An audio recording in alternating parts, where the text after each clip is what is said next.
Heboh, Mas Gibran digugat 125 triliun. Nama penggugatnya adalah Subhan Palal. Dia bilang Mas Gibran ini nggak punya ijazah SMA. Mas Gibran cuma punya ijazah dari Australia dan juga Singapura. Jadi nggak sah jadi wakil presiden. Karena nggak punya ijazah SMA dari Indonesia katanya. Hah? Gimana?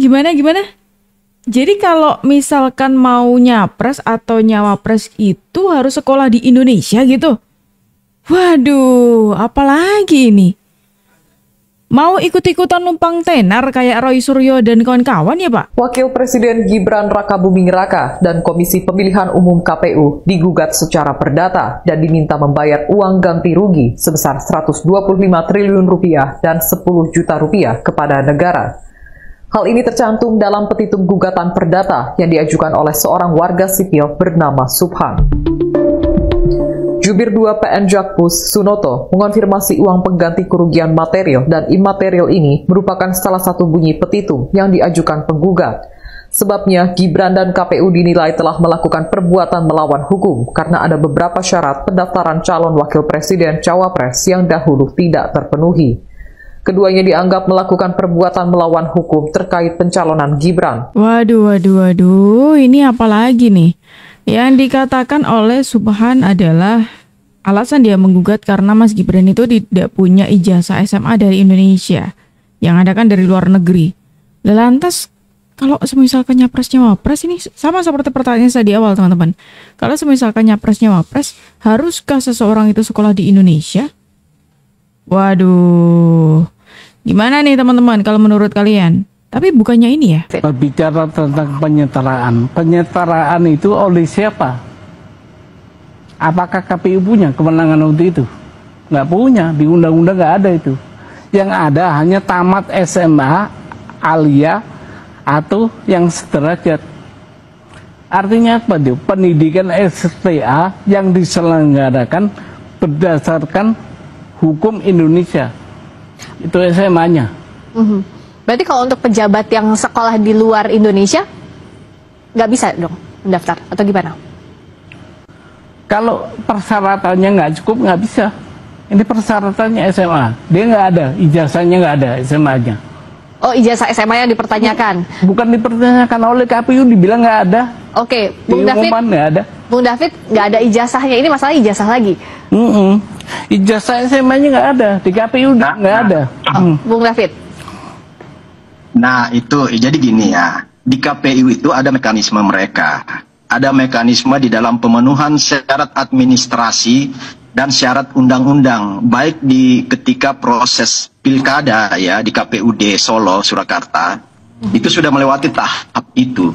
Kemudian yang lebih tinggi lagi jangkauannya di KPU Pusat ketika cawapres kemarin, itu dilakukan hal yang tentu saringannya lebih ketat lagi, baik dari sisi undang-undang ya, dari sisi administratif, termasuk tadi itu bahwa sederajat ya, bahasa hukumnya itu sederajat.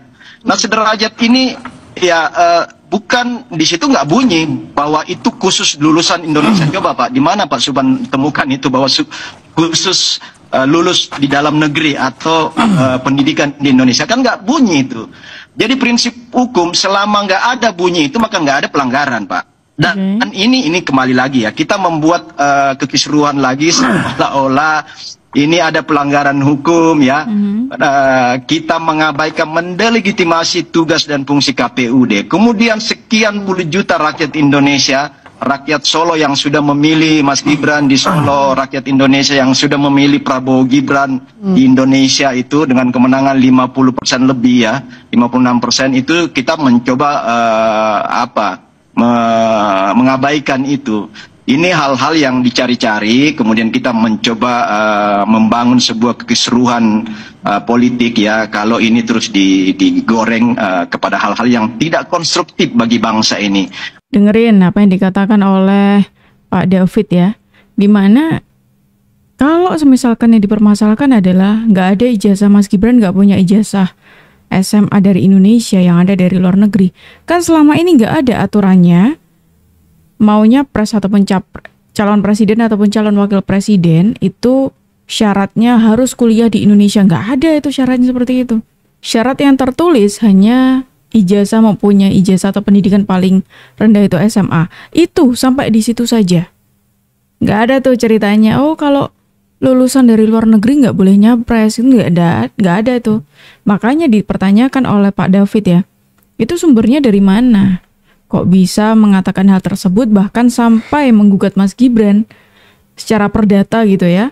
Yang padahal kalau kita coba ingat-ingat, pernah ada seseorang yang menjelaskan, Pak Prof. Mahfud MD ya lebih tepatnya, itu pernah menjelaskan kalau penggugatan itu secara perdata, itu harus orang yang bersangkutan langsung, orang yang mengalami kerugian yang bisa melaporkan. Kalau tidak mengalami kerugian ya nggak bisa. Dan apalagi nih kalau kita bicara soal ijazahnya Mas Gibran teman-teman. Kalian masih ingat kan? Mas Gibran itu pernah mempermalukan orang-orang yang ngejek ataupun ngeremehin Mas Gibran gara-gara ijazah. 13 tahun yang lalu tuh Mas Gibran ada foto ini Mas. Wisuda kan Mas? Lulus atau apa? Nah.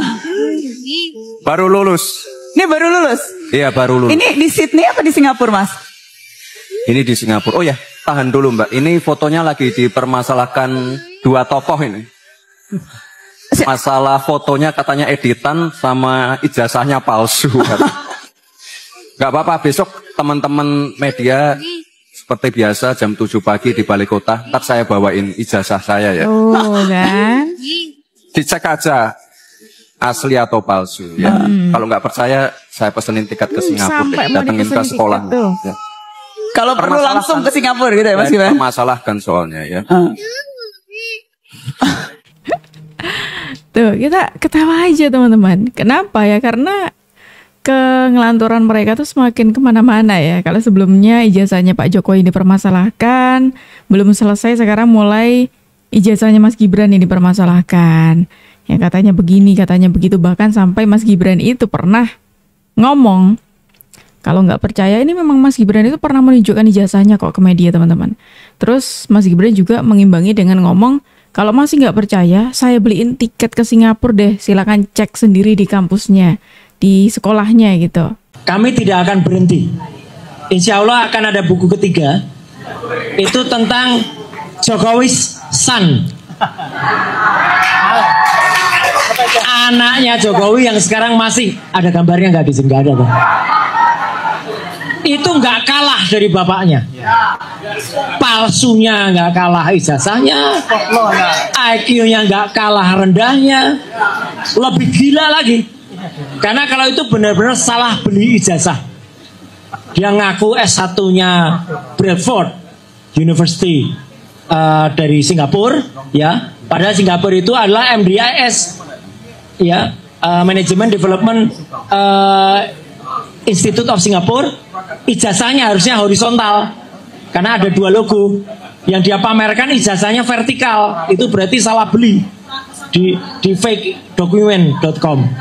Yang kedua dia ngaku ijazahnya S2 itu dari UTS, University Technology of Sydney. Padahal dia di University Technology of Sydney itu hanya masuk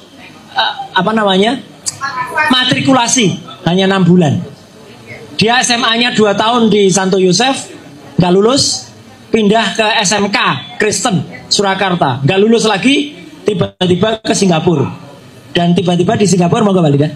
Tiba-tiba di Singapura dia dapat surat penyetaraan dari Dikti. Penyetaraannya setara dengan SMK. Diktinya gembus juga. Karena kok bisa ijazah S1 kok SMK. Tapi itu nanti ada di buku Jokowi's son. Black paper tanpa mushroom.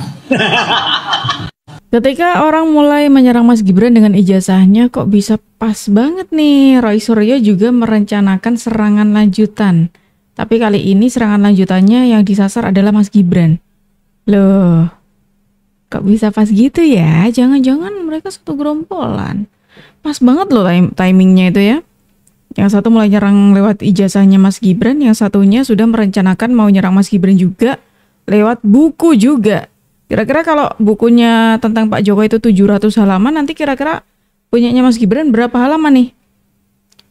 800? 900? 1000 halaman. Waduh. Kita harus melihat bagaimana, ulangi itu nggak usah.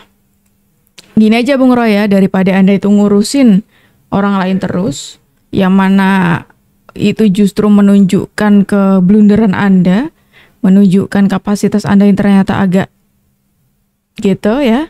Mending urusin aja deh somasi Bung Roy. Bung Roy kan disomasi ya sama masyarakat Lampung, gara-gara hina masyarakat Lampung.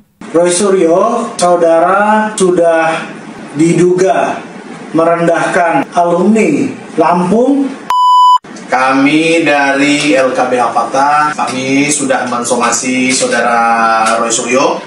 Baik, terima kasih. Saat ini sudah pukul 3.00 atau jam 15.00, tetapi saudara Roy Suryo juga perwakilan dari iNews maupun Komisi Penyiaran sudah kami tunggu tidak juga hadir. Maka dari itu kami menyerahkan kepada kuasa hukum kami untuk menjelaskan segala macam prosedurnya, kelanjutannya seperti apa. Kami dari pihak kuasa hukum yang insya Allah akan melakukan langkah-langkah lanjut, mengingat hari ini Pak Roy Suryo sama Tinus juga dari Komisi Penyiaran tidak hadir sesuai dengan harapan kami. Oleh karenanya akan segera mengirimkan somasi kedua, dan setelah itu seandainya juga mereka tidak mengindahkan langkah-langkah kami, maka kami akan melakukan prosedur ya, upaya-upaya hukum lanjut sesuai dengan apa yang sudah digariskan. Roy Suryo, saudara sudah diduga merendahkan alumni Lampung. Tolong Anda bisa mengklarifikasi, dan kami minta saudara juga meminta maaf kepada kami semua. S1-nya dari Lampung, bukan dari UGM. S1-nya dari Lampung. Jadi ngapain kamu ngaku-ngaku UGM? Memang kenapa kalau Lampung? Gak bisa. Memang kenapa kalau Lampung? Gak bisa. Memang kenapa kalau Lampung? Lagi sama Universitas Lampung. Woi, Roy. Apa-apa. Roy, memang kenapa kalau dia Lampung? Emang ada masalah apa? Ada masalah apa sama Lampung? Dia tadi kan bilang saya adalah UGM. Iya, dia lulus UGM. Kalau memang dari awal itu UGM. Anda jangan merendahkan Universitas Lampung ya. Enggak, saya bilang jangan Lampung. merendahkan orang-orang di luar Lampung. UGM. Siapa yang merendahkan Universitas Lampung? Jangan merendahkan Lampung. Siapa yang bilang Universitas Lampung? Enggak, oke, jangan merendahkan Lampung. Kamu tersangka. Jangan merendahkan Lampung. Kamu tersangka. Saya tidak bilang Universitas Lampung. Saya bilang dari Lampung. Ini orang bohong. Jangan merendahkan orang lain. Oh ya, sudah dengar sendiri ya. Gara-gara ucapannya yang sembrono itu, seblunder itu, dia merendahkan masyarakat Lampung. Itu yang membuat masyarakat Lampung jadi geram. Iya dong, kayak ucapannya Roy Suryo itu bisa-bisanya semerendahkan itu gitu. Mentang-mentang, oh saya lulusan kampus ini gitu. Alah kamu dari Lampung. Emang kenapa karo Lampung? Sama aja loh. Kenapa seolah Anda itu menarasikan bahwa oh kalau dari Lampung tuh nggak hebat lah atau apalah gitu. Kok bisa sih Anda mengatakan hal itu? Nggak heran sih, itu yang membuat masyarakat Lampung geram dan pada akhirnya disomasilah seorang Roy Suryo. Tapi yang sangat disayangkan, orang yang katanya seorang apa istilahnya itu ahli, pakar, ketika menghadapi sesuatu hal selalu dengan cara bersembunyi. Salah satu contohnya adalah ketika disomasi 2 kali dia tidak hadir, teman-teman. Tidak hadir. Sama kan polanya ketika dia menyelesaikan permasalahan dengan Pak Joko Widodo soal ijazah dan lain sebagainya. Ketika dipanggil nggak mau hadir, ketika nggak dipanggil nantang-nantangin, ketika sudah tidak mau hadir teriaknya apa? Kriminalisasi. Nah ini teman-teman, ini merupakan pelaporan dari Roy Suryo ya, somasinya ke Roy Suryo. Ini masyarakat Lampung. Ini dari Aliansi Mahasiswa Lampung pada Rabu ya, bulan kemarin itu melayangkan somasi kepada Roy Suryo melalui Ketua Persatuan Mahasiswa Lampung Ahmad Sopian. Dia mengatakan begini, kami datang ke Mabes Polri atau Bareskrim untuk melaporkan saudara Roy Suryo yang dimana ada pernyataannya yang menyinggung masyarakat Lampung. Tuh kan, menyinggung jelas. Kalau saya jadi masyarakat Lampung jelas tersinggung dengan ucapannya Roy Suryo gitu loh ya. Terus di sini Tuntutan kami, Roy Suryo meminta maaf dan memberikan klarifikasi. Sejauh ini kan belum ada ya. Belum ada permohonan maaf dari Roy Suryo. Tidak hadir ketika dipanggil. Ya, itu orang emang susah banget ya. Siapa yang kemarin ikut bercandain soal singkong hitam asli Tanjung Priok? Jangankan soal singkong hitamnya, footage-nya pun bukan footage asli penjara di Tanjung Priok kemarin. Kejadian aslinya di rumah salah satu aktris Elisa pada peristiwa Beirut tahun 2020. Sebagai perbandingan saja, yang ada singkong hitamnya saya sensor biar gak kena pelanggaran. Setelah saya cari-cari, postingan yang ada singkong hitamnya tersebut juga sudah tersebar di akun Permiman pada waktu itu juga. Yang ada singkong hitamnya di post tanggal 6 Agustus tahun 2020. Sementara yang tidak ada di post tanggal 8 Agustus tahun 2020. Jadi kalian bisa simpulkan mana yang benar. Apa yang ada singkong hitamnya ini asli, atau yang nggak ada ini justru sudah dihealing beras untuk kepentingan pemberitaan. Atau yang ada singkong hitamnya tersebut memang postingan timpang. Tapi yang jelas hoax adalah pengkaitan postingan ini terhadap kejadian penjarahan yang terjadi di salah satu rumah anggota DPR kemarin. Oh, ada Roy Suryo nih yang tadi menyinggung soal Ahmad Syaroni ya teman-teman, karena belakangan ini lagi rame soal itu, bahkan ya sempet nyentil juga masalah sesuatu yang ditemukan di rumahnya Ahmad Syaroni, yang mana ternyata fakta bahwa Roy Suryo itu gampang kemakan hoax gitu ya, dimana ada bukti juga dari rumahnya Ahmad Syaroni itu ternyata cuma editan. Hal yang diketemukan di rumahnya Ahmad Syaroni itu hanya sebatas editan saja. Dan itu dipercaya oleh Roy Suryo.